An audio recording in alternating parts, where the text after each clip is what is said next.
Good morning ವಿದ್ಯಾರ್ಥಿಗಳೇ, ನಾನು ವಾಣಿಶ್ರೀ ನಿಮ್ಮ ಸೈನ್ಸ್ ಟೀಚರ್. ನಾವು ಬೆಳಕು, ಪ್ರತಿಫಲನ ಮತ್ತು ವಕ್ರೀಭವನ ಅಧ್ಯಾಯವನ್ನ ನೋಡ್ತಾ ಇದ್ವಿ. ಅದರಲ್ಲಿ ಇವತ್ತು ನಿಮ್ದು ಯಾವ್ದು ಕಾನ್ಸೆಪ್ಟ್ ಐತಪ್ಪ ಅಂತಂದ್ರೆ ಬೆಳಕಿನ ವಕ್ರೀಭವನ.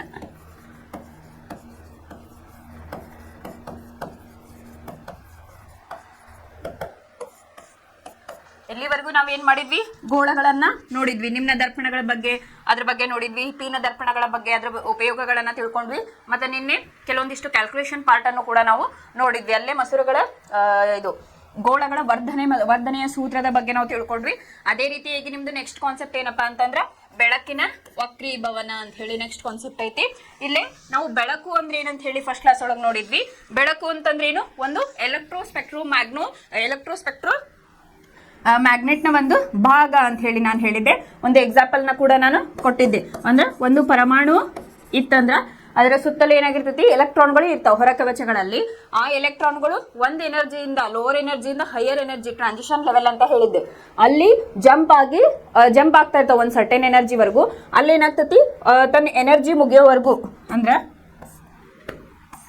ಈ ರೀತಿಯಾಗಿ ಟ್ರಾನ್ಸಿಷನ್ ಎನರ್ಜಿ ಇರ್ತಾವ. ಇಲ್ಲಿ ಕಡಿಮೆ ಎನರ್ಜಿ ಉಳ್ಳ ಒಂದು ಎಲೆಕ್ಟ್ರಾನ್ ಏನ್ ಮಾಡ್ತತಿ, ಈ ರೀತಿಯಾಗಿ ಹೋಗ್ತಾ ಇರ್ತದೆ. ಯಾವಾಗ ಅದ್ರದ್ದು ಎನರ್ಜಿ ಕುಂಠಿತಗೊಳ್ತೈತಲ್ಲ ಅವಾಗ ಹೈಯರ್ ಇಂದ ಅದು ಲೋವರ್ ಬರ್ತತಿ.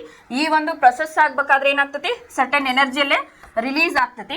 ಅದಕ್ಕೆ ನಾವು ಏನಂತೇವೆ, ಎಲೆಕ್ಟ್ರೋಮ್ಯಾಗ್ನೆಟಿಕ್ ಸ್ಪೆಕ್ಟ್ರಮ್ ಅಂತ ಹೇಳಿ ಕರಿತೀವಿ. ಇಲ್ಲೇನು ಹೊರ ಸೂಸಿರ್ತೈತಲ್ಲ ವೇವ್ಸ್ ಅಂತ ಹೇಳಿ ಕರಿತೀವಿ, ಅವು ಏನಾಗಿರ್ತಾವು, ಅವಗೆಂಪು ಆಗಿರ್ಬೋದು, ಎಕ್ಸ್ರೇ ಆಗಿರ್ಬೋದು, ಗಾಮಾ ಆಗಿರ್ಬೋದು, ಈ ರೀತಿಯ ನೇರಳಾತೀತ ವೇವ್ಸ್ ಗಳಾಗಿರ್ಬೋದು ಅಂತ ಹೇಳಿ ನಾನು ಹೇಳಿದ್ದೆ. ಈ ಒಂದು ಎಲೆಕ್ಟ್ರೋಮ್ಯಾಗ್ನೆಟಿಕ್ ಸ್ಪೆಕ್ಟ್ರಮ್ ನ ಒಂದು ಭಾಗವನ್ನ ನಾವೇನಂತ ಕರಿತೀವಿ, ಬೆಳಕು ಅಂತ ಹೇಳಿ ಕರಿತೀವಿ. ಇದು ನಮಗೆ ಗೊತ್ತಿರೋದು.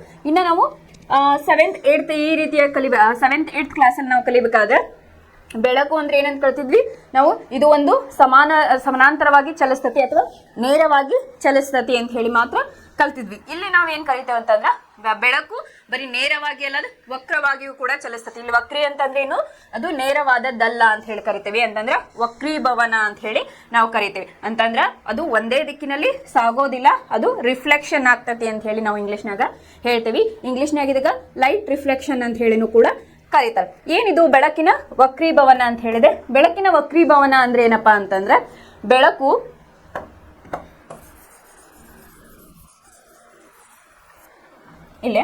ಬೆಳಕು ಒಂದು ಮಾಧ್ಯಮದಿಂದ ಇನ್ನೊಂದು ಮಾಧ್ಯಮದ ಕಡೆ ಚಲಿಸುವಾಗ ಅಲ್ಲೇನಾಗ್ತಿರ್ತೈತಿ, ಓರೆಯಾಗಿ ಚಲಿಸ್ತತಿ. ಇಲ್ಲಿ ನೋಡ್ರಿ, ನೇರವಾಗಿ ಅಂತ ನಾವು ತಗೊಂಡಿಲ್ಲ, ಓರೆಯಾಗಿ ಚಲಿಸುವಾಗ ಎರಡನೇ ಮಾಧ್ಯಮದಲ್ಲಿ ಪ್ರಸರಣದ ದಿಕ್ಕು ಬದಲಾಯಿಸುತ್ತದೆ ಅಂತ ಹೇಳಿ ಹೇಳಿದ್ದಾರೆ. ಹಂಗಂದ್ರೆ ಏನಪ್ಪಾ ಅಂತಂದ್ರೆ, ಫಾರ್ ಎಕ್ಸಾಂಪಲ್ ನಾವು ಒಂದು ಗಾಜಿನ ಚಪ್ಪಡಿಯನ್ನ ತೆಗೆದುಕೊಳ್ಳು. ಇಲ್ಲಿಂದ ಏನಾಗ್ತತಿ, ಬೆಳಕು ಒಂದು ಮಾಧ್ಯಮದಿಂದ ಇನ್ನೊಂದು ಮಾಧ್ಯಮಕ್ಕೆ ಓರೆಯಾಗಿ ಚಲಿಸುವಾಗ ಅಂತ ಹೇಳಿ ಹೇಳ್ಯಾರ. ಈ ರೀತಿಯಾಗಿ ನೀವೀಗ ಇದಕ್ಕೆ ಸಿಂಪಲ್ ಎಕ್ಸಾಂಪಲ್ ಕೊಡ್ಬೇಕಂತಂದ್ರೆ, ಒಂದು ಬೀಕರ್ ಒಳಗಡೆ, ಒಂದು ಗ್ಲಾಸಿನ ಒಂದು ಬೀಕರ್ ಒಳಗಡೆ ನೀವೇನಾರ ಪೆನ್ಸಿಲ್ ಅನ್ನ ಇಟ್ರೆ, ಈ ರೀತಿಯಾಗಿ ಪೆನ್ಸಿಲ್ ಅನ್ನ ಇಟ್ರೆ ಅದೇ ಹೆಂಗ್ ಕಾಣಿಸ್ತತಿ, ಈ ರೀತಿಯಾಗಿ ಸೊಟ್ಟದಂಗ ಕಾಣಿಸ್ತಿರ್ತೈತಿ. ಅದಕ್ಕೆ ಕಾರಣ ಏನಪ್ಪಾ ಅಂತಂದ್ರ ಬೆಳಕಿನ ಒಂದು ವಕ್ರೀಭವನ ಅಂತ ಹೇಳಿ ನಾವು ಕರಿತೀವಿ. ನೀವು ಮನೇಲಿ ಟ್ರೈ ಮಾಡ್ರಿ, ನೀವು ನೋಡಿರಬಹುದು. ಅಂತಂದ್ರೆ ಒಂದು ಗ್ಲಾಸ್ ಒಳಗೆ ತಗೊಂಡು ನೀರ್ ಹಾಕಿ ಒಂದು ಪೆನ್ಸಿಲ್ ಅನ್ನ ಇಟ್ಟಾಗ ಅದೇನಾಗ್ತತಿ, ಮೇಲಿನ ಭಾಗ ಬಿಟ್ಟು ಕೆಳಗಿನ ಭಾಗ ಒಂದಿಟ್ಟು ಸೊಟ್ಟಾಗಿ ಕಾಣಿಸ್ತೈತೆ. ಅದು ಏನಪ್ಪಾ ಅಂತಂದ್ರೆ ಬೆಳಕಿನ ಒಂದು ವಕ್ರೀಭವನ ಅಂತ ಹೇಳಿ ನಾವು ಕರಿತೀವಿ. ಇಲ್ಲೇ ನಾವೇನಾರ ಒಂದು ಇದನ್ನ ಬೋರ್ಡ್ ಮೇಲೆ ಒಂದು ಲೇಸರ್ ಲೈಟ್ ಅನ್ನ ಬಿಟ್ರೆ, ಈ ರೀತಿಯಾಗಿ ಲೇಸರ್ ಲೈಟ್ ಅನ್ನ ಬಿಟ್ರೆ ಅದು ಕೂಡ ಯಾವ ರೀತಿಯಾಗಿ ಈ ರೀತಿಯಾಗಿ ಪಾಸ್ ಆಗ್ತತಿ ಅಂತ ಹೇಳಿ. ಅಂತಂದ್ರೆ ಇಲ್ಲಿ ಏನ್ ತಿಳ್ಕೊಬೇಕು, ಬೆಳಕು ನೇರವಾಗಿ ಅಷ್ಟೇ ಅಲ್ಲ, ಅದು ಕೂಡ ಬೆಂಡ್ ಆಗ್ತತಿ. ಅಂತಂದ್ರೆ ಇದು ಬೆಳಕು ಕೂಡ ಬಾಗುತ್ತದೆ ಅಂತ ಹೇಳಿ ನಾವಿಲ್ಲೇ ಹೇಳ್ತೀವಿ. ಇಲ್ಲೇ ವಕ್ರೀಭವನ ಅಂತಂದ್ರೇನು, ಬೆಳಕಿನ ವಕ್ರೀಭವನ, ಬೆಳಕು ಒಂದು ಮಾಧ್ಯಮದಿಂದ ಇನ್ನೊಂದು ಮಾಧ್ಯಮಕ್ಕೆ ಓರೆಯಾಗಿ ಚಲಿಸುವಾಗ ಎರಡನೇ ಮಾಧ್ಯಮದಲ್ಲಿ ಪ್ರಸರಣದ ದಿಕ್ಕು ಬದಲಾಗುತ್ತದೆ. ಈ ವಿದ್ಯಮಾನವನ್ನ ಬೆಳಕಿನ ವಕ್ರೀಭವನ ಅಂತ ಹೇಳಿ ಕರೀತಾರ. ಇನ್ನ ಇಲ್ಲಿ ಪ್ರಸರಣದ ಮಾಧ್ಯಮಗಳು ಅಂತ ಹೇಳಿದೆ. ಇಲ್ಲಿ ನಾವು ಯಾವ್ದಾವ್ದು ತಗೋಬಹುದು ಅಂತಂದ್ರೆ, ದಟ್ಟ ಮಾಧ್ಯಮ ಅಂತ ಹೇಳಿ ತಗೋಬಹುದು, ಇನ್ನೊಂದು ವಿರಳ ಮಾಧ್ಯಮ ಅಂತ ಹೇಳಿನೂ ತಗೋಬಹುದು.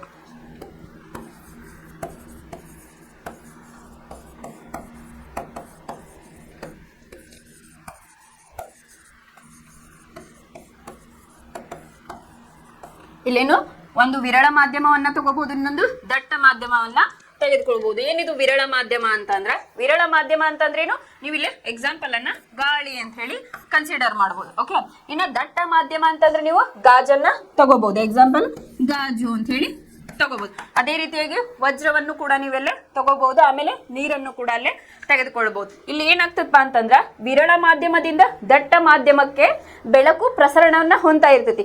ಯಾವಾಗ ವಿರಳ ಮಾಧ್ಯಮದಿಂದ ದಟ್ಟ ಮಾಧ್ಯಮಕ್ಕೆ ಅಂತಂದ್ರ ಗಾಳಿಯಿಂದ ಗಾಜಿನ ಕಡೆ ಯಾವಾಗ ಒಂದು ಬೆಳಕು ಬೀಳ್ತತಲ್ಲ ಅಲ್ಲಿ ಅದು ತನ್ನ ಪಥದ ಪಥದ ದಿಕ್ಕನ್ನ ಬದಲಾಯಿಸ್ತೈತಿ.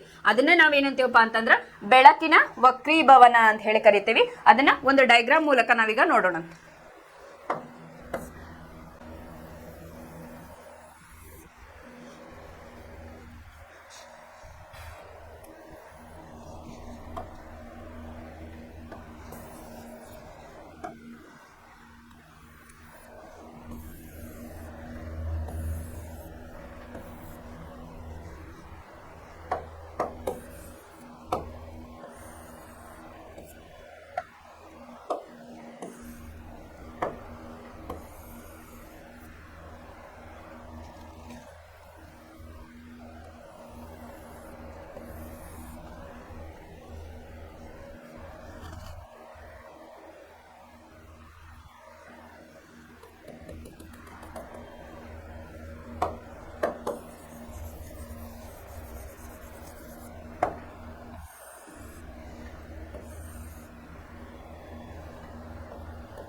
ಇಲ್ಲಿ ಒಂದು ರಫ್ ಡಯಾಗ್ರಾಮ್ ಅನ್ನು ಹಾಕಿದ್ದೀನಿ ನಾನು. ಏನಂತಂದ್ರೆ ಇದು ಒಂದು ಗಾಜಿನ ಚಪ್ಪಡಿ ಅಂತ ಹೇಳಿ ಹೇಳಿದೆ. ಇಲ್ಲಿ ವಿರಳ ಮಾಧ್ಯಮ ಮತ್ತಿನ್ನೊಂದು ದಟ್ಟ ಮಾಧ್ಯಮ ಅಂತ ಹೇಳಿ ನಾವು ವರ್ಡ್ ಅನ್ನ ಯೂಸ್ ಮಾಡಿದೆ. ಅದೇನಂತ ಹೇಳಿ ನಾವೀಗ ತಿಳ್ಕೊಳ್ಳೋಣ. ಇಲ್ಲಿ ನಾವು ವಿರಳ ಮಾಧ್ಯಮ ಅಂದ್ರೆ ಏನಂತ ತಗೊಳ್ಳೋಣ ಅಂತಂದ್ರ ಗಾಳಿ ಅಂತ ಹೇಳಿ ತಗೋತೀವಿ. ದಟ್ಟ ಮಾಧ್ಯಮ ಅಂತಂದ್ರ ಗಾಜನ್ನ ತಗೋಬಹುದು, ವಜ್ರವನ್ನ ತಗೋಬಹುದು, ಅಥವಾ ನೀರನ್ನು ಕೂಡ ನಾವು ತಗೋಬಹುದು. ನೀರನ್ನ ನಾ ಹೇಳಿದೆ, ಒಂದು ಬೇಕರಲ್ಲಿ ನಾವು ಪೆನ್ಸಿಲ್ ಅನ್ನ ಇಟ್ಟು ಅದು ಯಾವ ರೀತಿಯಾಗಿ ಬಾಗ್ದಂಗ್ ಕಾಣಿಸ್ತತಿ ಅಂತ ಹೇಳಿ ಹೇಳಿದ್ವಿ. ಅದೇ ರೀತಿಯಾಗಿ ಇಲ್ಲಿ ಇನ್ನೊಂದು ಸೆಂಟೆನ್ಸ್ ಅನ್ನ ಹೇಳೋದಾದ್ರೆ ನಿಮ್ ಬುಕ್ ಒಳಗೆ ನೆಕ್ಸ್ಟ್ ಪೇಜ್ ಒಳಗೆ ಏನ್ ಮಾಡ್ಯಾರ, ವಿರಳ ಮಾಧ್ಯಮ ಮತ್ತ ದಟ್ಟ ಮಾಧ್ಯಮ ಅಂತ ಹೇಳಿ ಯೂಸ್ ಮಾಡ್ಯಾರ. ಸೊ ಇಲ್ಲೇನು ಬೆಳಕು ವಿರಳ ಮಾಧ್ಯಮದಿಂದ ದಟ್ಟ ಮಾಧ್ಯಮಕ್ಕೆ ಅಥವಾ ದಟ್ಟ ಮಾಧ್ಯಮದಿಂದ ವಿರಳ ಮಾಧ್ಯಮಕ್ಕೆ ಚಲಿಸುವಾಗ ಲಂಬದ ಕಡೆ ಅಥವಾ ಲಂಬದಿಂದ ದೂರ ಚಲಿಸುವಂತಹ ವಿದ್ಯಮಾನವನ್ನ ಏನಂತೀವಿ, ಬೆಳಕಿನ ವಕ್ರೀಭವನ ಅಂತ ಹೇಳಿ ಕರೀತೇವೆ. ಇಲ್ಲಿ ನೋಡ್ರಿ, ಬೆಳಕು ವಿರಳ ಮಾಧ್ಯಮದಿಂದ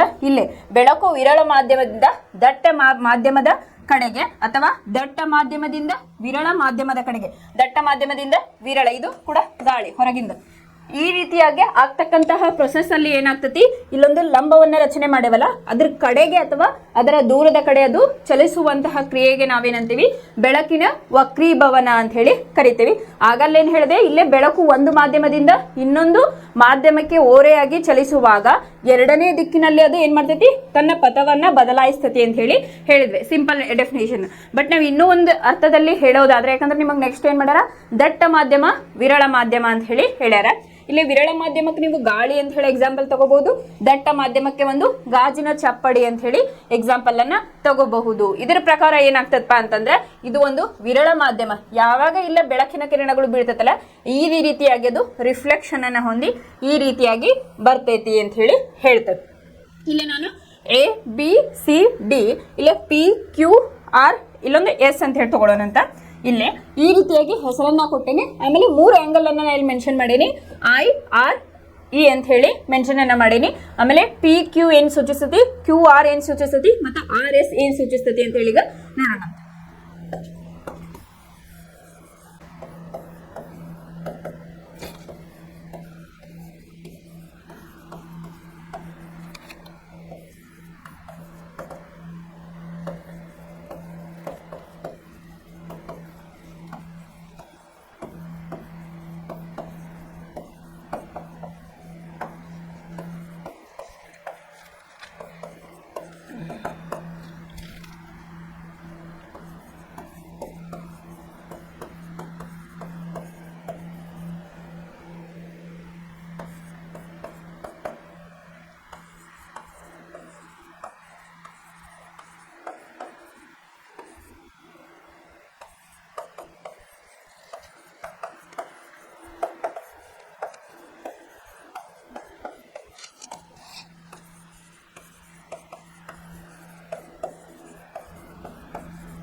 ಇಲ್ಲಿ ನಾನು ಒಂದು ಡಯಾಗ್ರಾಮ್ ಅನ್ನ ಹಾಕಿದಾಗ ಇಲ್ಲಿ ಪಿ ಕ್ಯೂ ಏನ್ ಸೂಚಿಸ್ತಪ್ಪ ಅಂತಂದ್ರೆ ಪತನ ಕಿರಣ ಅಂತ ಹೇಳಿ, ನಾವು ಬೆಳಕು ಚಾಪ್ಟರ್ ಸ್ಟಾರ್ಟ್ ಮಾಡೋ ಮುಂದೆ ಬೆಳಕು ಹೆಂಗ್ ರಿಫ್ಲೆಕ್ಷನ್ ಆಗ್ತತಿ ಅಂತ ಹೇಳಿ ಪತನ ಕೋನ ಪ್ರತಿಫಲನ ಕೋನ ಅಂತ ಹೇಳಿ ಕಲ್ತಿದ್ವಿ. ಅದೇ ರೀತಿಯಾಗಿ ಇಲ್ಲಿ ಏನಪ್ಪಾ ಅಂತಂದ್ರೆ, ಇಲ್ಲಿ ಪಿ ಕ್ಯೂ ಅಂತಂದ್ರೇನು ಪತನ ಕಿರಣ, ಕ್ಯೂ ಆರ್ ಅಂತಂದ್ರೇನು ವಕ್ರೀಭವನ ಕಿರಣ. ಅಂತಂದ್ರ ಇಲ್ಲೇ ಬೆಳಕು ಬಿದ್ದಾಗ ಅದೇನಾಯ್ತು, ಇಲ್ಲಿ ವಕ್ರೀಭವನವನ್ನ ಹೊಂತು ಏನಾಯ್ತು, ಸ್ವಲ್ಪ ಬಾಗ್ತು ಅಂತ ಹೇಳಿ ಹೇಳ್ತೀವಿ. ಇನ್ನು ಆರ್ ಎಸ್ ಇದೇನೈತಲ್ಲ, ಈ ಪೋರ್ಷನ್ ಅನ್ನ ನಾವೇನಂತೀವಿ, ನಿರ್ಗಮನ ಕಿರಣ ಅಂತಂದ್ರ ಹೋಗ್ತಾ ಇದೆ. ಲಾಸ್ಟ್ ಕಿರಣ ಅಂತಂದ್ರ ಅದು ಇಲ್ಲಿ ನಿರ್ಗಮನವನ್ನ ಹೊಂತಾ ಇದೆ, ಅದಕ್ಕೆ ನಾವೇನಂತೀವಿ, ಇಲ್ಲಿ ಆರ್ ಎಸ್ ಗೆ ನಿರ್ಗಮನ ಕಿರಣ ಅಂತ ಹೇಳಿ ಕರಿತೀವಿ.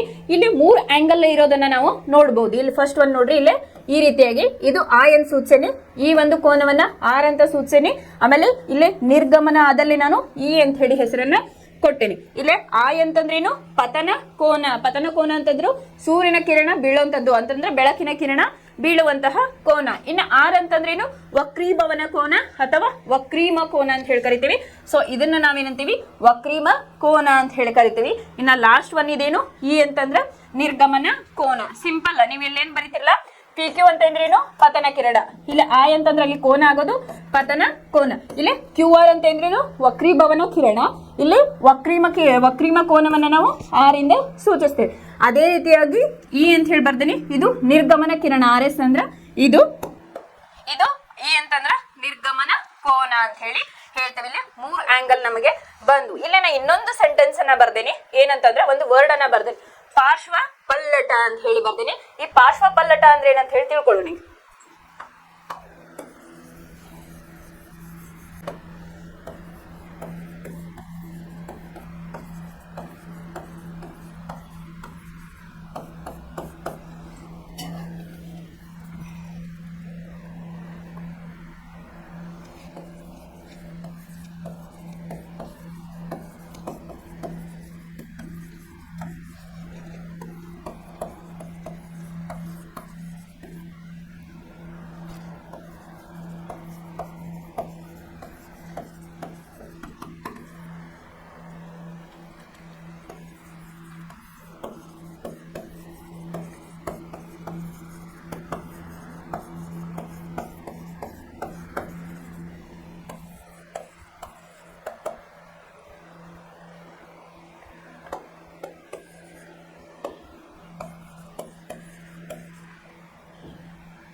ಇಲ್ಲಿ ಪಾರ್ಶ್ವ ಪಲ್ಲಟ ಅಂದ್ರೆ ಏನಪ್ಪಾ ಅಂತಂದ್ರ ಬೆಳಕು ವಕ್ರೀಭವನಗೊಳ್ಳದೆ ಚಲಿಸಿದ ಪಥ. ಇಲ್ಲಿ 2 ಪಥ ಅದಾವ ನಮಗ.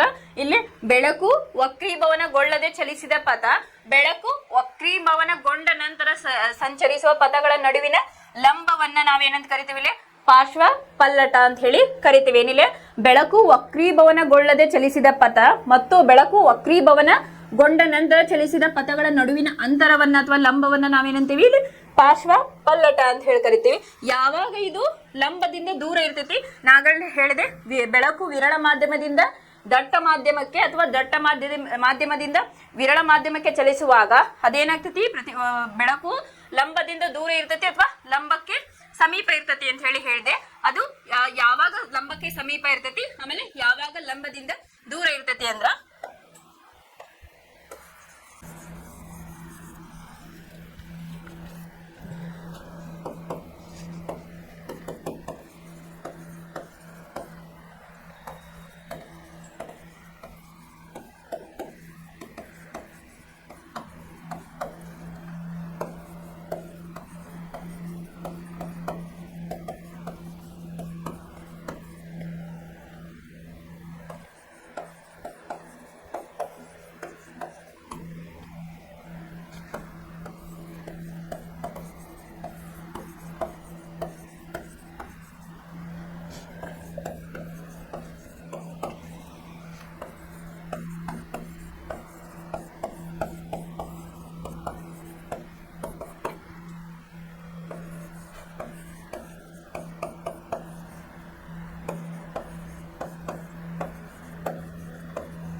ಇಲ್ಲಿ 2 ಸೆಂಟೆನ್ಸ್ ಅನ್ನ ನಾವು ನೋಡಬಹುದು. ಬೆಳಕು ದಟ್ಟ ಮಾಧ್ಯಮದಿಂದ ವಿರಳ ಮಾಧ್ಯಮಕ್ಕೆ ಬರುತ್ತಿದ್ದರೆ ಆಗ ಬೆಳಕಿನ ಕಿರಣ ಲಂಬದಿಂದ ದೂರ ಸಾಗುತ್ತದೆ. ಇಲ್ಲಿ ನೋಡ್ಬೋದು ನೀವು, ಯಾವಾಗ ಬೆಳಕಿನ ಕಿರಣ ದಟ್ಟ ಮಾಧ್ಯಮದಿಂದ ವಿರಳ ಮಾಧ್ಯಮ ಅಂತಂದ್ರೆ ಗಾಜಿನ ಒಂದು ಚಪ್ಪಡಿಯಿಂದ ಹೊರಗಡೆ ಬಂದಾಗ ಅದು ವಿರಳ ಮಾಧ್ಯಮಕ್ಕೆ ಬಂದಾಗ ಏನಾಗ್ತೈತೆ? ಅಲ್ಲಿ ಲಂಬದಿಂದ ಅದು ದೂರ ಸರಿತೈತಿ. ಯಾವಾಗ ಬೆಳಕಿನ ಮಾಧ್ಯಮ ಇಲ್ಲೇ ಬೆಳಕಿನ ಕಿರಣ ವಿರಳ ಮಾಧ್ಯಮದಿಂದ ದಟ್ಟ ಮಾಧ್ಯಮಕ್ಕೆ ಚಲಿಸ್ತತಲ್ಲ, ಅವಾಗ ಲಂಬದ ಕಡೆ ಅದು ಚಲನೆಯನ್ನ ಹೊಂದತಿ. ವೈಸ್ ವರ್ಷ ಅಂತ ಹೇಳಿ ನಾವು ಕರಿತೀವಿ. ಹೆಂಗಂತಂದ್ರೆ ಬೆಳಕು ದಟ್ಟ ಮಾಧ್ಯಮದಿಂದ ವಿರಳ ಮಾಧ್ಯಮಕ್ಕೆ ಚಲಿಸ್ತಾ ಇದ್ದಾಗ ಏನಾಗ್ತತಿ? ಅದು ಲಂಬದಿಂದ ದೂರ ಸಾಕ್ತತಿ. ಯಾವಾಗ ಬೆಳಕು ವಿರಳ ಮಾಧ್ಯಮದಿಂದ ದಟ್ಟ ಮಾಧ್ಯಮಕ್ಕೆ ಚಲಿಸ್ತತಲ್ಲ, ಅವಾಗ ಅದು ಲಂಬದ ಕಡೆ ಸಾಕ್ತತಿ ಅಂತ ಹೇಳಿ ಹೇಳ್ಬೋದು. ಇವೆರಡು ಕಂಡೀಷನ್ ಅನ್ನ ನೀವು ನೆನಪಿಟ್ಕೋಬೇಕು. ಇನ್ನ ಈ ವಕ್ರೀಭವನ ಆಗ್ತೈತಿ ಅಂತ ಹೇಳತ್ತೀನಿ. ಆಗಲಿಂದ ಬೆಳಕಿನ ವಕ್ರೀಭವನ ಅಂದ್ರೆ ಹಿಂಗಾಗ್ತೈತಿ ಹಂಗಾಗ್ತೈತಿ. ಬಟ್ ವಕ್ರೀಭವನ ಆಗೋದಿಕ್ಕೆ ಕಾರಣಗಳು ಬೇಕು. ಈಗ ವಕ್ರೀಭವನ ಎಲ್ಲದ್ರಾಗೂ ಒಂದೇ ರೀತಿ ಇರ್ತೈತಿ ಅಂತ ನಾವು ಹೇಳಕ್ಕಾಗಲ್ಲ. ಯಾಕಂತಂದ್ರೆ ನಾವು ವಿಬ್ಗಯಾರ್ ಅಂತ ಹೇಳಿ ಕಲ್ತೇವೆ. ಅಂತಂದ್ರ ಬೆಳಕು ಏನಾಗೈತಿ 7 ಬಣ್ಣಗಳಿಂದ ಕೂಡೈತಿ ಅಂತ ಹೇಳಿ ನಾವು ಕಲ್ತೇವೆ. ಸೊ ಹಾಗಾಗಿ ಇಲ್ಲಿ ಏನಾಗಿರ್ತೈತಿ, ಬೆಳಕಿನ ವಕ್ರೀಭವನ ಉಂಟಾಗಲು ಒಂದಿಷ್ಟು ಕಾರಣಗಳು ಅವು ಏನೇನೆ ಅಂತ ಹೇಳಿ ನೋಡೋಣ ಅಂತ. ಫಸ್ಟ್ ಈಗ ನೋಡ್ರಿ, ಬೆಳಕಿನ ಕಿರಣ, ಪತನ ಕಿರಣ ಏನೈತಲ್ಲ, ಇಲ್ಲಿದ್ದಾಗ ಏನಾಗ್ತೈತಿ, ಬೆಳಕು ಸರ್ಟಿನ್ ವ್ಯಾಲ್ಯೂಸ್ ಅನ್ನ ಹೊಂದೈತಿ. ಫಾರ್ ಎಕ್ಸಾಂಪಲ್ 3 ಲಕ್ಷ ಕಿಲೋಮೀಟರ್ ಅಂತ ಹೇಳಿ ಅನ್ಕೊಳ್ಳೋದು. ಅದೇ ಈಗ ದಟ್ಟ ಮಾಧ್ಯಮಕ್ಕೆ ಬಂದಾಗ ಏನಾಗ್ತೈತಿ, ಅದರ ಸ್ಪೀಡ್ ಸ್ವಲ್ಪ ಕಡಿಮೆ ಆಗ್ತೈತಿ. ಅದು ವಕ್ರೀಭವನ ಹೊಂದಾಕು ಸ್ವಲ್ಪ ಟೈಮ್ ಅನ್ನ ಹಿಡಿತೈತಿ. ಸೊ ಹಾಗಾಗಿ ಇಲ್ಲಿ ಬೆಳಕಿನ ವಕ್ರೀಭವನ ಏನಪ್ಪಾ, ಅದು ಒಂದು ವೇಗದ ಮೇಲೆ ಡಿಪೆಂಡ್ ಆಗೈತಿ ಅಂತ ಹೇಳಿ ಹೇಳ್ಬೋದು. ಅದರ ಕಾರಣಗಳು ಏನೇನಂತ ಹೇಳೋಣ. ಬೆಳಕಿನ ವಕ್ರೀಭವನ ಆಗಲು ಕಾರಣಗಳು ಏನೇನು?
ಇಲ್ಲಿ ನೋಡ್ರಿ, ಪಾರ್ಶ್ವ ಪಲ್ಲಟ ಅಂದ್ರೆ ಏನಂತ ಹೇಳಿ ಕಲಿತ್ವಿ.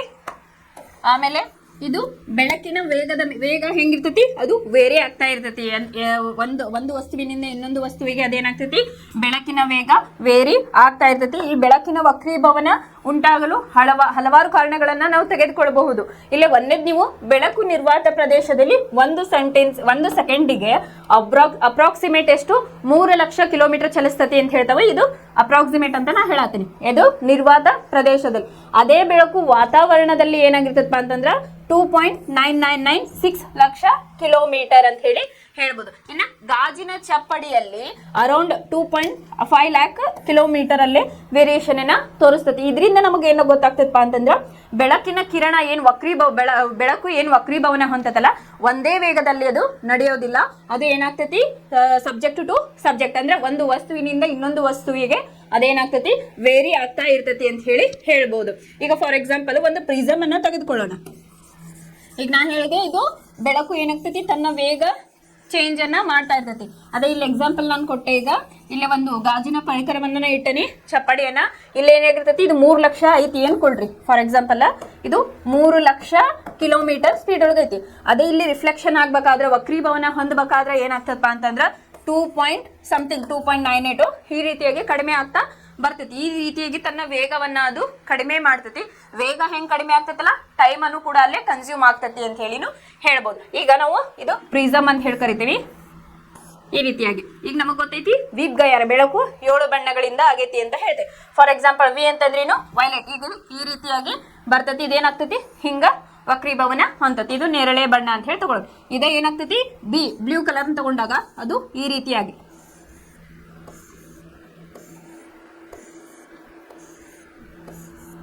ಅಂದ್ರ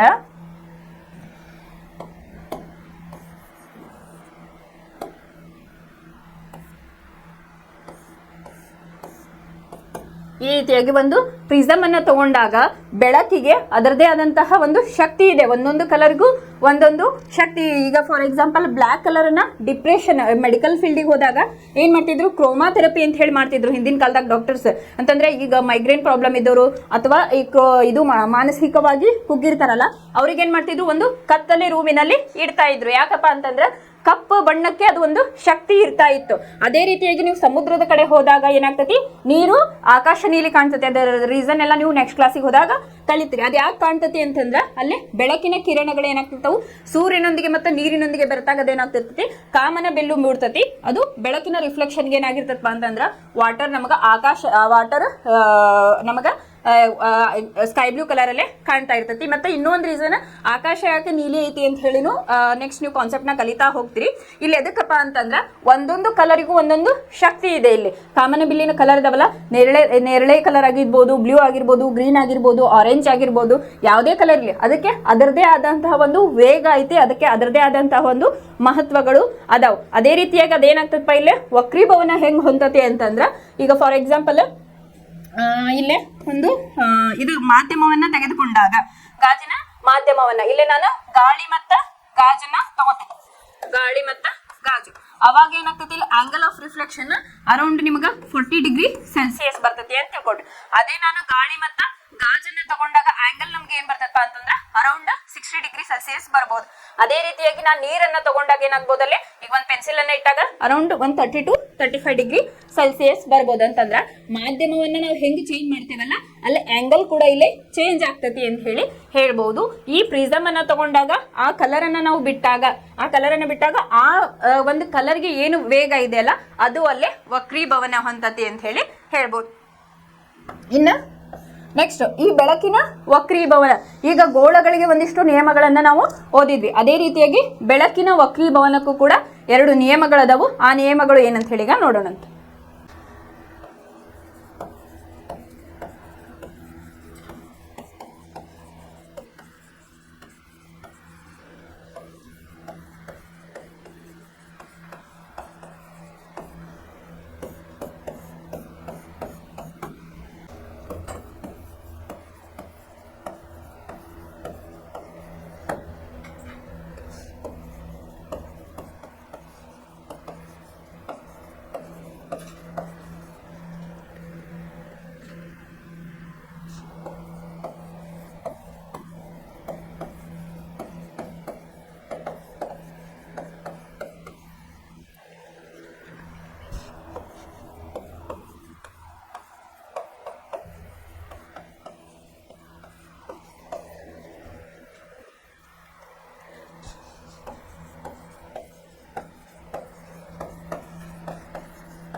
ಇಲ್ಲೇ ಮೊದಲನೇ ನಿಯಮ ಏನಪ್ಪಾ ಅಂತಂದ್ರ, ಪತನ ಕಿರಣ, ವಕ್ರೀಭವನ ಕಿರಣ ಮತ್ತು 2 ಮಾಧ್ಯಮಗಳ ಸಂಪರ್ಕ ಮೇಲ್ಮೈಗೆ ಪತನ ಬಿಂದುವಿನಲ್ಲಿ ಎಳೆದ ಲಂಬ ಎಲ್ಲವೂ ಒಂದೇ ಸಮತಲದಲ್ಲಿ ಇರುತ್ತದೆ. ಫಸ್ಟ್ ಏನು ಪತನ ಕಿರಣ ಅಂತಂದ್ರೆ ಬೀಳೋದು, ಆಮೇಲೆ ವಕ್ರೀಭವನ ಕಿರಣ ಈ ರೀತಿಯಾಗಿ. ಆಮೇಲೆ ಏನ್ ಹೇಳ್ಯಾರ ಅವರು, 2 ಮಾಧ್ಯಮಗಳ ಸಂಪರ್ಕಕ್ಕೆ ಮೇಲ್ಮೈ 2 ಮಾಧ್ಯಮಗಳ ಸಂಪರ್ಕ ಮೇಲ್ಮೈಗೆ ಪತನ ಬಿಂದುವಿನಲ್ಲಿ ಎಳೆದ ಲಂಬ ಅಂತ ಹೇಳಿ ಹೇಳ್ಯಾರ.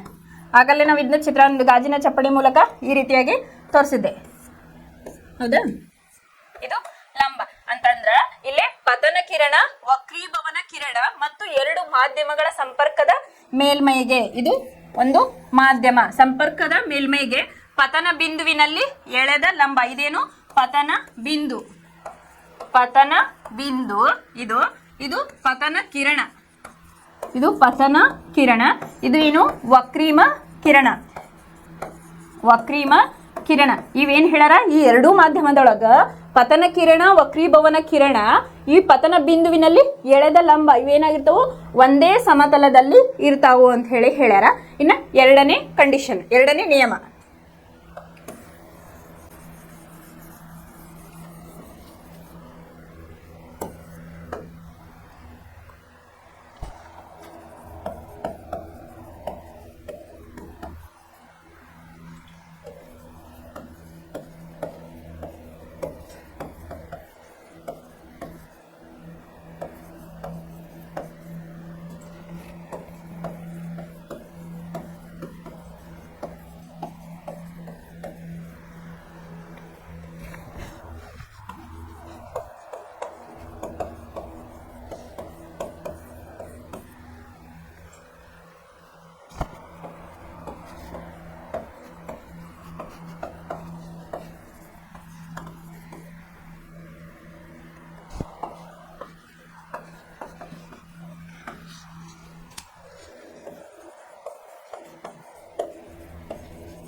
ಏನ್ ಹೇಳ್ತೈತಿ, ಬೆಳಕಿನ ವಕ್ರೀಭವನದ ಎರಡನೇ ನಿಯಮ, ಕೊಟ್ಟಿರುವ ಬೆಳಕಿನ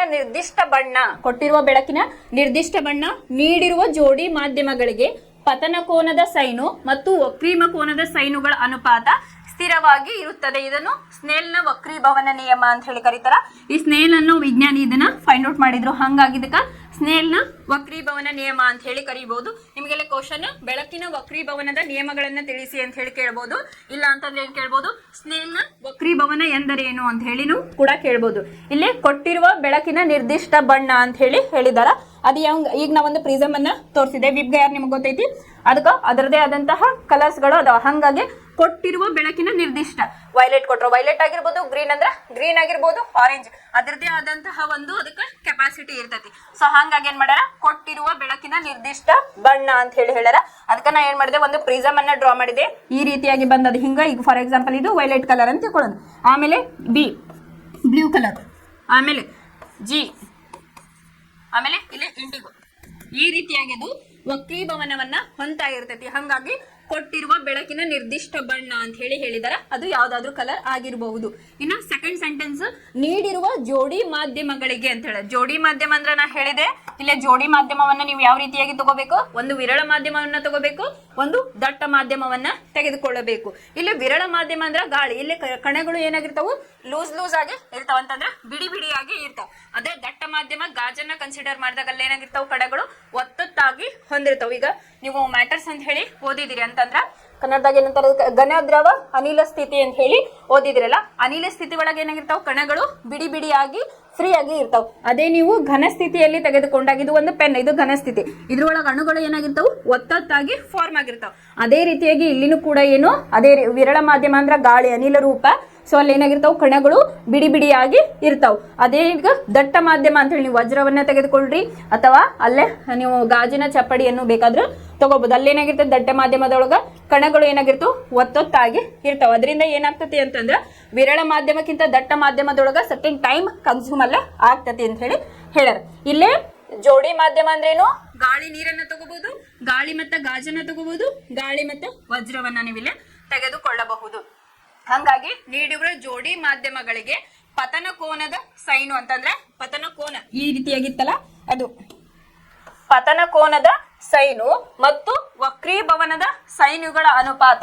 ವಕ್ರೀಭವನ ಅಂದ್ರೆ ಇದು ವಕ್ರೀಭವನದ ಕೋನ, ಇದು ಪತನ ಕೋನದ ಸೈನ್ ಆಗಿರ್ತಾವು. ಅವುಗಳ ಅನುಪಾತ ಸ್ಥಿರವಾಗಿರುತ್ತದೆ ಅಂತ ಹೇಳಿ ಹೇಳ್ಯಾರ. ಅದನ್ನ ಯಾವ ರೀತಿಯಾಗಿ ಸೂಚಿಸ್ತಾರಪ್ಪ ಅಂತಂದ್ರ sine i divided by sine r ಅಂತ ಹೇಳಿ ಕರೀತಾರ. ಈ ಸೈನ್ ಐ ಅನ್ನೋದೇನಿಲ್ಲ ಪತನ ಕೋನ, ಆರ್ ಅನ್ನೋದೇನಿಲ್ಲ ವಕ್ರೀಭವನ ಕೋನ ಅಂತ ಹೇಳಿ ನಾವಿಲ್ಲಿ ಕರಿತೇವೆ. ಇದು ಏನು, ಸ್ನೆಲ್ನ ಒಂದು ವಕ್ರೀಭವನದ ನಿಯಮ ಅಂತ ಹೇಳಿ ಕರಿತೀವಿ. ಇದನ್ನ ನೀವು ಇನ್ನೂ ಒಂದು ರೀತಿಯಾಗಿ ಬರೆಯೋದಾದ್ರೆ, ಸ್ಥಿರಾಂಕ ಅಂತಂದ್ರೆ ಮ್ಯೂ ಅಂತ ಹೇಳಿ ಕರಿತೀವಿ, ಇನ್ನೊಂದು ನ್ಯೂ ಅಂತ ಹೇಳಿ ತಗೊಳ್ತೇವೆ. ಇಲ್ಲೇ mu equal to sine i divided by sine r ಅಂತ ಹೇಳಿ ಬರೀಬಹುದು. ಅಥವಾ ಇದನ್ನ ಮ್ಯೂ ಇದ್ದಲ್ಲೇ ನ್ಯೂ ಅಂತ ಹೇಳಿನೂ ಕೂಡ ಇದನ್ನ ತೆಗಿಬಹುದು. ಅಥವಾ ನೀವು ಬೇಡ ಅಂತಂದ್ರೆ ಸ್ಥಿರಾಂಕ ಅಂತ ಹೇಳಿನೂ ಕೂಡ ಇಲ್ಲಿ ನೀವು ಮೆನ್ಷನ್ ಅನ್ನ ಮಾಡಬಹುದು. ನಿಮ್ ಬುಕ್ ಒಳಗೆ ಏನ್ ಮಾಡ್ಯಾರ, ಮ್ಯೂ ಅಥವಾ ನ್ಯೂ ಬದಲಿ ಏನ್ ಮಾಡ್ಯಾರ, ಇಲ್ಲಿ ಸ್ಥಿರಾಂಕ ಅಂತ ಹೇಳಿ ಮೆನ್ಷನ್ ಅನ್ನ ಮಾಡಿದ್ದಾರೆ. ಸ್ಥಿರಾಂಕ ಅಂತ ಹೇಳಿ ಇಲ್ಲಿ ಹೇಳಿದ್ದಾರೆ. ಈ ರೀತಿಯಾಗಿನೂ ಕೂಡ ನೀವು ಬಳಸಬಹುದು ಅಂತ ಹೇಳಿ. ಇದು ಏನು, ಬೆಳಕಿನ ವಕ್ರೀಭವನದ ನಿಯಮಗಳು ಅಂತ ಹೇಳಿ. ಇದನ್ನ ಸ್ವಲ್ಪ ಪ್ರಾಕ್ಟಿಕಲ್ ಕ್ಲಾಸಸ್ ಅನ್ನ ನೋಡೋಣ. ಈಗ ಸ್ನೆಲ್ನ ವಕ್ರೀಭವನ ಅಥವಾ ಇಲ್ಲ ಬೆಳಕಿನ ವಕ್ರೀಭವನ ಯಾವ ರೀತಿಯಾಗಿ ಆಗ್ತತಿ ಗಾಜಿನ ಒಂದು ಚಪ್ಪಡಿ ಮೇಲೆ ಅಂತ ಹೇಳಿ ನೋಡೋಣ.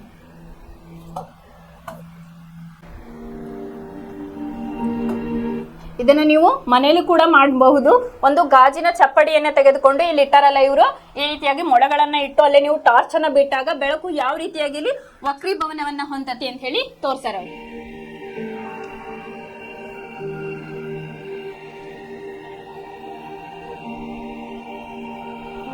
ಅಲ್ಲಿ ಒಂದು ಲೇಸರ್ ಲೈಟ್ ಅನ್ನ ಅವರು ಬಿಡ್ತಾ ಇದ್ದಾರೆ. ಅದು ಯಾವ ರೀತಿಯಾಗಿ ಕಾಣಿಸ್ತಿದೆ, ಅಲ್ಲಿ ಪತನ ಕೋನ ಆಗಿರ್ಬೋದು, ವಕ್ರೀಮ ಕೋನ ಆಗಿರ್ಬೋದು, ಮತ್ತೆ ನಿರ್ಗಮನ ಕೋನವನ್ನ ನೀವಲ್ಲೇ ಅಬ್ಸರ್ವ್ ಮಾಡಬಹುದು. ಈಗ ಪ್ರಿಸಮ್ ಒಳಗೆ ನಾನು ಹೇಳಿದೆ ವಿಬ್ ಗೈರ್ ಕಲರ್ 7 ಬಣ್ಣಗಳು ಏನದವಲ್ಲ ಅದು ಯಾವ ರೀತಿಯಾಗಿ ರಿಫ್ಲೆಕ್ಟ್ ಆಗ್ತಿರ್ತೈತಿ, ಅದೇ ಕಲರ್ಗೆ ಅದರದ್ದೇ ಆದಂತಹ ವೇಗಗಳು ಇರ್ತಾವ. ಅದನ್ನ ಇಲ್ಲಿ ನೋಡ್ರಿ, ರಿಫ್ರಾಕ್ಷನ್ ಥ್ರೂ ಪ್ರಿಸಮ್ ಅಂತ ಹೇಳಿ ಹೇಳಾರ. ಅಶ್ರಕ ಅಂತ ಹೇಳಿ ಕನ್ನಡದಾಗ ಕರೀತಾರ ಪ್ರಿಸಮಿಗೆ.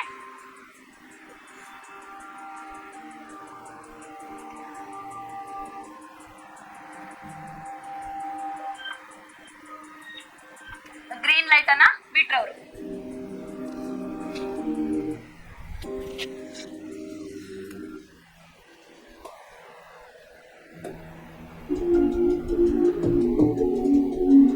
ಇಲ್ಲಿ ಒಂದು ಪ್ರಿಸಮ್ ಅನ್ನ ಇಟ್ಟಾಗ 7 ಕಾಮನ ಬಿಲ್ಲಿನ ಕಲರ್ಗಳು ಯಾವ ರೀತಿಯಾಗಿ ರಿಫ್ಲೆಕ್ಷನ್ ಅನ್ನ ಹೊಂದಿದಾವ ಅಂತ ಹೇಳಿ ನಿಮಗ ಕಾಣ್ತದೆ.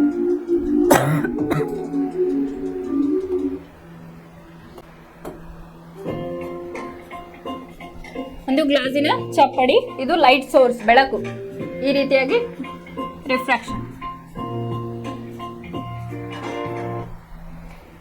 ಇಲ್ಲೇ ನೋಡ್ರಿ, ಇಲ್ಲೇ ಲೈಟ್ ಅನ್ನ ಬಿಟ್ಟಾಗ ಪತನ ಕೋನ ಯಾವ ರೀತಿಯಾಗೈತಿ, ವಕ್ರೀಮ ಕೋನ ಯಾವ್ದೈತಿ, ಮತ್ತ ನಿರ್ಗಮನ ಕೋನ ಯಾವ ರೀತಿಯಾಗಿ ಕಾಣ್ತತಿ ಅಂತ ಹೇಳಿ ಇಲ್ಲೇ ಶೋ ಮಾಡಿದಾರೆ ನಿಮಗೆ.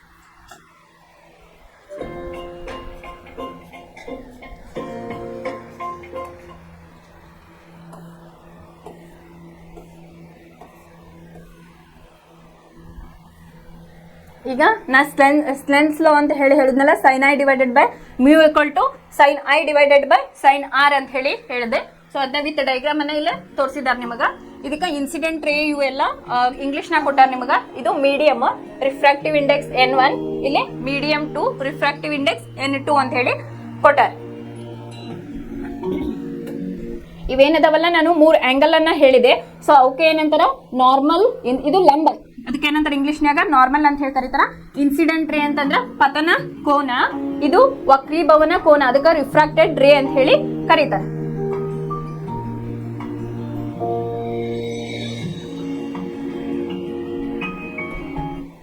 ಇಲ್ಲೇ ನೋಡ್ರಿ, ಏನು ಇಲ್ಲೇ ಇದು ನಾರ್ಮಲ್ ಅಂತಂದ್ರೆ ಒಂದು ಲಂಬ ಅಂತ ಹೇಳಿ ನಾವು ಕನ್ಸಿಡರ್ ಮಾಡ್ತೇವಿ.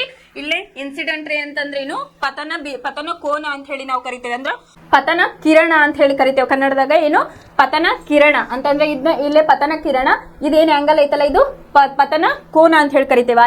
ಇಂಗ್ಲಿಷ್ ಒಳಗೆ ಅದಕ್ಕೆ ಆಂಗಲ್ ಆಫ್ ಇನ್ಸಿಡೆನ್ಸ್ ಅಂತ ಹೇಳಿ ಕರೀತಾರೆ. ಆಮೇಲೆ ಇದು ರಿಫ್ಲೆಕ್ಟ್ ಆಗಿದ್ದೇನು, ರಿಫ್ರಾಕ್ಟೆಡ್ ರೇ ಅಂತ ಹೇಳಿ ಕರೀತಾರ. ಕನ್ನಡದಾಗ ವಕ್ರೀಮ ಕೋನ ಅಥವಾ ವಕ್ರೀಭವನ ಕಿರಣ ಅಂತ ಹೇಳಿ ಕರೀತಾರ. ಇಲ್ಲಿ ಆಂಗಲ್ ಏನ್ ಫಾರ್ಮ್ ಆಗೈತಲ್ಲ ಅದಕ್ಕೆ ವಕ್ರೀಮ ಕೋನ ಅಥವಾ ವಕ್ರೀಭವನ ಕೋನ ಅಂತ ಹೇಳಿ ಕರೀತಾರ. I equal to angle of incidence and R equal to angle of refraction ಅಂತ ಹೇಳಿ ಕರೀತಾರ. ಸೊ ಇದು ಯಾವುದು incident angle of incidence is represented by sine I ಅಂತ ಹೇಳಿ ನಾವು ರಿಪ್ರೆಸೆಂಟ್ ಮಾಡ್ತೇವೆ. ಆಮೇಲೆ ಆಂಗಲ್ ಆಫ್ ರಿಫ್ರಾಕ್ಷನ್ ವಕ್ರೀಮ ಕೋನವನ್ನ ನಾವು ಸೈನ್ ಆರ್ ಅಂತ ಹೇಳಿ ಕರಿತೇವೆ. ಈ ಕಡೆದು ನೀವು ಸ್ಥಿರಾಂಕ ಅಂತ ಹೇಳಿನೂ ಕೂಡ ಇಲ್ಲೇ ತೆಗೆದುಕೊಳ್ಬಹುದು. ಇದನ್ನ ಯಾವುದು ಸ್ನೆಲ್ಸ್ ಲಾ ಅನ್ನ ಇವ್ರು ಏನ್ ಮಾಡ್ಯಾರ, ವಿತ್ ಡೈಗ್ರಾಮ್ ಅನ್ನ ಹಾಕಿ ಹೇಳಿದ್ದಾರೆ.